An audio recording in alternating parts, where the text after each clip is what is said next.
अब हम बात करते हैं दोलन गति करती हुई स्प्रिंग की स्थितिज ऊर्जा और गतिज ऊर्जा के बारे में। ध्यान से समझिएगा। ये स्प्रिंग है, यहां साम्यावस्था में है और इसको इधर खींचा है।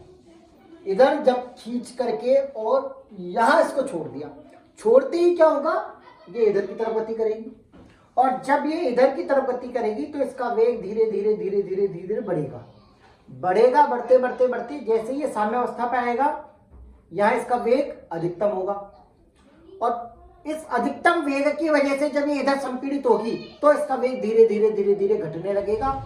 एक स्थिति पर आकर वेग 0 हो जाएगा, फिर ये दोबारा से इधर की तरफ चलेगी। तो कुल मिलाकर के इस पूरी दोलन गति में स्थिति ये रही कि जब कभी भी स्प्रिंग इस विस्थापन पर या इस विस्थापन पर होती है, यानी इस अधिकतम विस्थापन पर जब होती है, इस अधिकतम विस्थापन को हम नाम देते हैं x0 मान लो, तब मैक्सिमम इतनी विस्थापित हो रही है। तो इस अधिकतम विस्थापन की स्थिति में चाहे विस्तारित हो चाहे संपीड़ित हो, इन दोनों बिंदुओं पर इसका वेग 0 होता है। यहां जो वेग होगा वो वेग होगा 0। और जब ये आती है तो साम्यावस्था में जब आएगी, जैसी साम्यावस्था से गुजरेगी, चाहे इधर से गुजरे चाहे इधर से गुजरे, दोनों ही स्थितियों में साम्यावस्था पर इसका जो वेग होता है वो वेग होता है मैक्सिमम, अधिकतम, जिसे हम v0 से रिप्रेजेंट करते हैं। समझ में आई बात। स्प्रिंग को जब हमने खींचा तो स्प्रिंग खींचा या दबाया, कुछ भी किया, दोनों ही स्थितियों में स्प्रिंग को जैसे ही आप अधिकतम विस्थापन की स्थिति में लेके जाते हो, यहां आप इसको छोड़ते हो। यहां जैसे ही छोड़ेंगे तो स्प्रिंग का वेग बढ़ने लगेगा, बढ़ने लगेगा, बढ़ने लगेगा। साम्यावस्था पे आते ही वेग अधिकतम हो जाएगा और फिर इसको क्रॉस करते ही वेग धीरे धीरे धीरे धीरे कम होने लगेगा।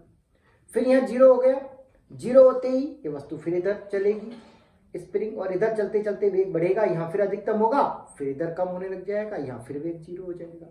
ये इस तरह से कंटिन्यू चलती रहेगी और दोनों चलते हुई स्थितियों में यहां यानी कि अधिकतम विस्थापन x0 और यहां यानी कि इधर भी अधिकतम विस्थापन x0, दोनों बिंदुओं पर इसका वेग 0 होगा। यहां साम्यावस्था पर इसका वेग अधिकतम होगा, जिसे हम v0 कह रहे हैं, और इस v0 का हम मान निकालेंगे कि इस अधिकतम वेग का मान कितना होता है, यानी कि साम्यावस्था पर स्प्रिंग का वेग कितना होता है। ठीक है, अब आप देखिए, आपके समझ में आया। अधिकतम विस्थापन की स्थिति में वेग 0 है, यानी कि गतिज ऊर्जा क्या होगी, 0। तो यहां दोनों अधिकतम विस्थापन वाली स्थिति में गतिज ऊर्जा 0 है, स्थितिज ऊर्जा अधिकतम है, क्योंकि स्थितिज ऊर्जा का जो मान होता है वो होता है 12kx²। तो x जहां ज्यादा होगा स्थितिज ऊर्जा वहां ज्यादा होगी।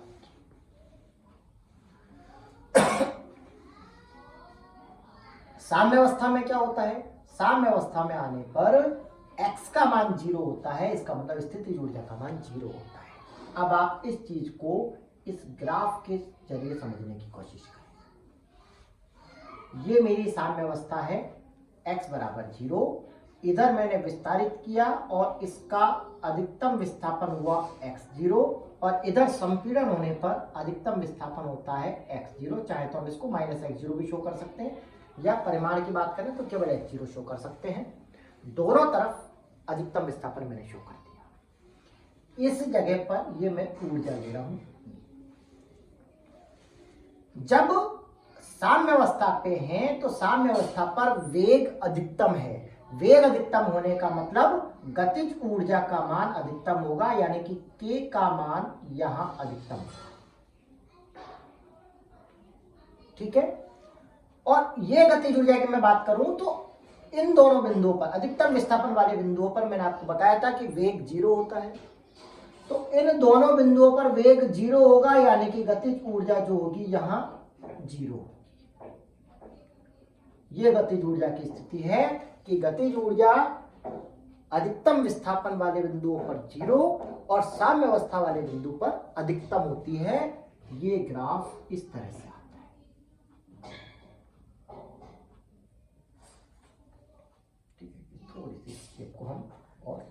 बिल्कुल सेम पैटर्न। ठीक है, ये तो मैंने गतिज ऊर्जा का ग्राफ बनाया। स्थितिज ऊर्जा का ग्राफ देखते हैं। स्थितिज ऊर्जा मैंने कहा U बराबर होती है हाफ के एक्स स्क्वायर। तो जहां x ज्यादा होगा वहां स्थितिज ऊर्जा अधिकतम होगी, यानी कि अधिकतम विस्थापन वाले बिंदुओं पर स्थितिज ऊर्जा होती है अधिकतम। अधिकतम स्थितिज ऊर्जा यहां,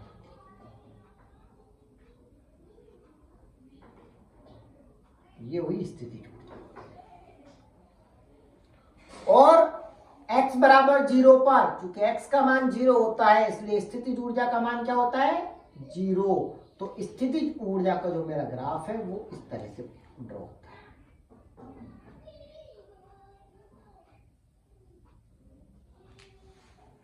दो ग्राफ समझ में आ गए आपके। ये मेरा गतिज ऊर्जा का ग्राफ है, ये मेरा स्थितिज ऊर्जा का ग्राफ है।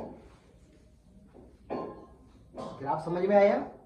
अब इसके मान की बात करते हैं हम। स्थितिज ऊर्जा का मान हमें पता है हाफ के एक्स स्क्वायर। गतिज ऊर्जा का मान हमें पता नहीं है। गतिज ऊर्जा का मान होगा half m v zero square, और वी जीरो का हम मान निकालेंगे। यांत्रिक ऊर्जा संरक्षण नियम आपने पढ़ा है, और यांत्रिक ऊर्जा संरक्षण का नियम ये कहता है कि निकाय की कुल यांत्रिक ऊर्जा सदैव संरक्षित रहेगी। कुल यांत्रिक ऊर्जा का मतलब स्थितिज ऊर्जा प्लस गतिज ऊर्जा। तो जितनी यांत्रिक ऊर्जा यहां होनी चाहिए, यानी कि साम्यावस्था पर होनी चाहिए, साम्यावस्था पर कुल ऊर्जा जो होगी उतनी ही ऊर्जा अधिकतम विस्थापन वाली स्थिति पर होनी चाहिए। अधिकतम विस्थापन पर कुल ऊर्जा। यांत्रिक ऊर्जा संरक्षण नियम के अनुसार साम्यावस्था पर और अधिकतम विस्थापन वाले बिंदुओं पर, दोनों जगहों पर हमारी कुल ऊर्जा हमेशा नियत रहनी चाहिए, कांस्टेंट रहनी चाहिए। और साम्यावस्था पर हमने देखा कि स्थितिज ऊर्जा तो 0 होती है, गतिज ऊर्जा अधिकतम होती है, यानी कि यहां पूरी की पूरी साम्यावस्था पर जो कुल ऊर्जा है वो पूरी की पूरी है गतिज ऊर्जा।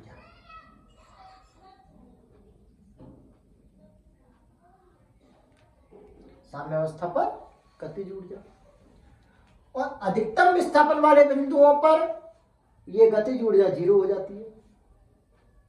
तो यहां पूरी की पूरी जो ऊर्जा है वो क्या है स्थितिज ऊर्जा। तो अधिकतम विस्थापन वाले बिंदु पर जो कुल ऊर्जा है वो क्या है स्थितिज ऊर्जा के बराबर है। इस कंसेप्ट को अच्छी तरह समझ लें आप।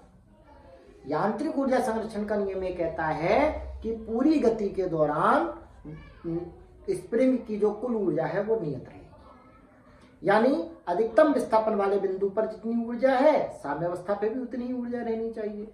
दोनों जगहों पर ऊर्जा बराबर रहेगी, बीच में और कहीं भी देखेंगे वहां भी ऊर्जा बराबर रहेगी। अब मैंने कहा साम्यावस्था पर मेरी कुल ऊर्जा कितनी है।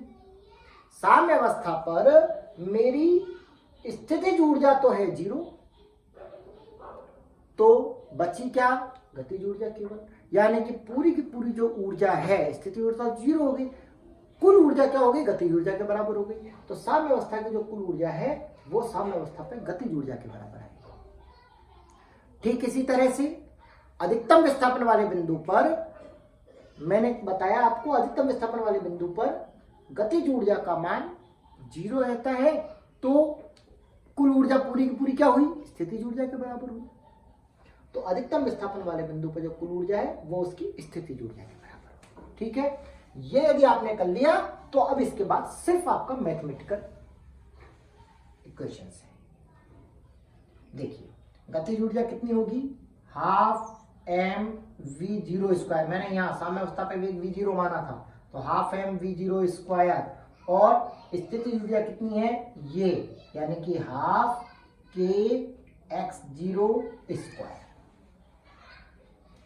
हाफ से हाफ कट जाएगा, एम नीचे चला जाएगा, वी जीरो स्क्वायर बराबर क्या बचेगा के upon M x zero square. और यदि मैं वी जीरो निकालना चाहूं तो एक्स जीरो स्क्वायर है तो इसका वर्गमूल एक्स जीरो आएगा, अंडर रूट के अपॉन एम। तो साम्य अवस्था पर स्प्रिंग का जो वेग होता है, यानी कि जो अधिकतम वेग होता है, वो होता है x0 बराबर √k/m। यहां अब मैं गतिज ऊर्जा निकालना चाहूं तो गतिज ऊर्जा ½ mv0² होगी। निकाल के देखते हैं एक बार। साम्य अवस्था पर गतिज ऊर्जा कितनी होगी? ½ mv0²। ½ m ऐसे की ऐसे, और v0² की जगह ये मान रखा k/m x0²। m से m कट गया, क्या बचा? ½ k x0²। यानी कि जो गतिज ऊर्जा होगी साम्य अवस्था पर वो कितनी होगी? ½ k x0²। तो देखिए ये जो मेरा मान है, ये वाला मान,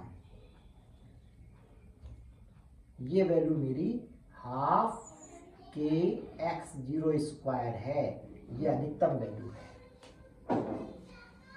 साम्य अवस्था पर यह ½ k x0² गतिज ऊर्जा हो गई, और अधिकतम विस्थापन वाले बिंदुओं पर ये जो u का मान है ये वही ½ k x0, जब विस्थापन x0 तो x0 होगा, तो ½ k x0² के बराबर स्थितिज ऊर्जा हो गई।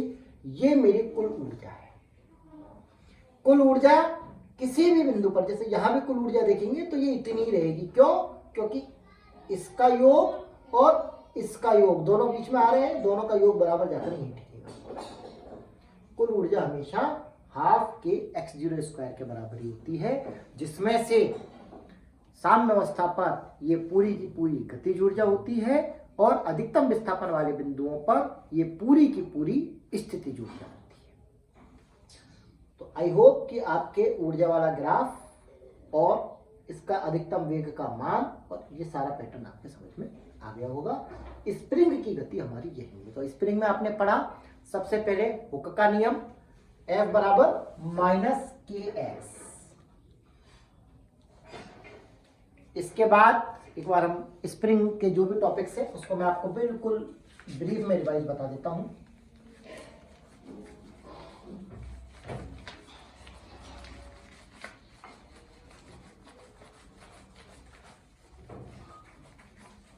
स्प्रिंग में हमने इन ब्रीफ क्या क्या पढ़ा? एक तो पढ़ा हुक का नियम।